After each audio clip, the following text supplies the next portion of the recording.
potong aja kekuasaannya, masukkan penjara, dia tidak bisa nyolong lagi tangannya. Rugi dong kalau orang korupsi kayak Dadan itu hanya dihukum potong tangan. Iya dong. Begini loh. Kalau di dalam hukum publik, maka semua hukum itu harus sama. Hukum pidana, hukum tata negara, hukum administrasi negara, hukum lingkungan, hukum internasional, itu hukum publik. Oleh sebab itu hukumnya sama bagi yang beragama apapun. Tapi kalau hukum privat, hukum perdata, itu boleh. Saudara saya mau ikut hukum Islam, boleh. Saya mau ikut hukum barat, boleh. Mau hukum apa, boleh. Mau hukum adat, boleh. Namanya hukum perdata itu sifatnya kesukarelaan.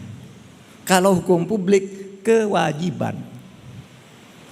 Ya saudara, kok tidak diberlakukan? Misalnya hukum Islam potong tangan gitu.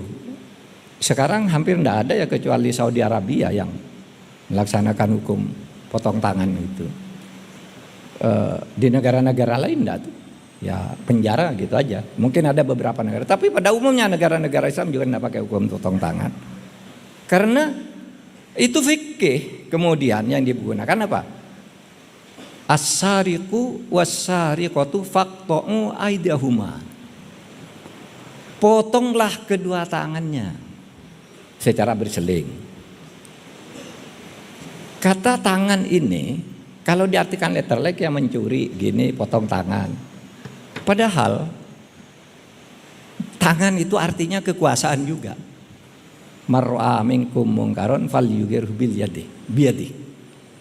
Kalau ada orang buat kejahatan mungkar, kamu halangi dengan kekuasaanmu. Yadullah fawqa aydihim, kekuasaan Allah di atas kekuasaan manusia. Jadi artinya ini ada aruk suruh kerangan kalau ini fikihnya ya. Tidak harus benar, fikih yang dipakai. Kalau gitu potong aja kekuasaannya, masukkan penjara, dia tidak bisa nyolong lagi tangannya. Rugi dong kalau orang korupsi kayak Dadan itu hanya dihukum potong tangan. Iya dong. Masa korupsi triliunan hanya dipotong tangan, enak aja beli tangan palsu dia. Masukkan penjara kalau perlu hukum mati. Memang kenapa? Oleh sebab itu salah itu yang mengatakan di televisi pakai aja Pak hukum Islam, begitu korupsi potong tangannya. Kecil banget.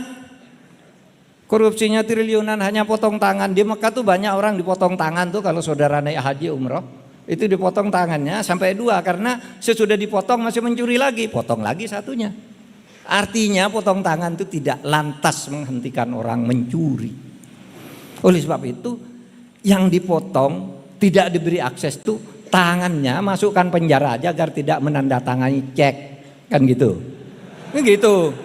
Itu yang dikatakan yadullah fawqa aydihim. Pak, kok kita sekarang masalah bank tuh boleh enggak Pak? Riba apa tidak? Itu fikih lagi, ada yang bilang itu haram, ada yang tidak. Tapi saudara, zaman Nabi itu belum ada bank. Enggak ada kan bank. Sehingga kalau kata Nabi ini, kalau kamu pinjam jangan pakai riba, wala ta'kulur riba adhafan mudhafah.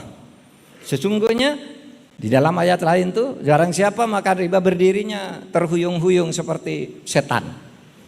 Itu. Lihat terus riba itu apa? Riba itu di zaman Nabi, saya meminjam uang kepada Pak Dahlan. Pak Dahlan, saya pinjam uang 1 juta Pak. Oh boleh Pak Mahfud. Berapa lama Pak Mahfud? Seminggu. Seminggu nanti kembali 1.100.000. Yang 100 itu riba namanya. Karena dari orang ke orang.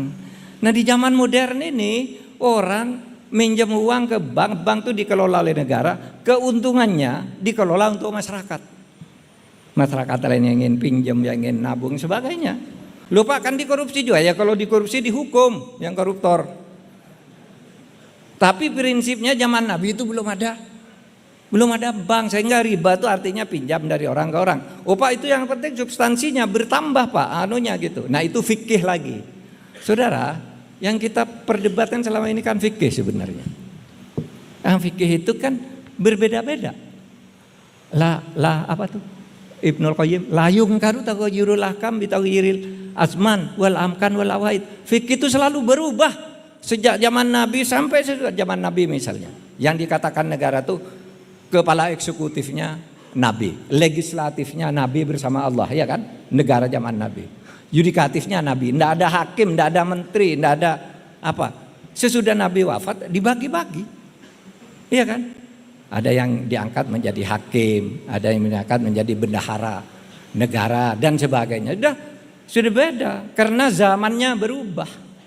Umar lalu mengatakan asnaf, itu humus, itu tidak boleh diikuti persis seperti ayat itu, sudah beda.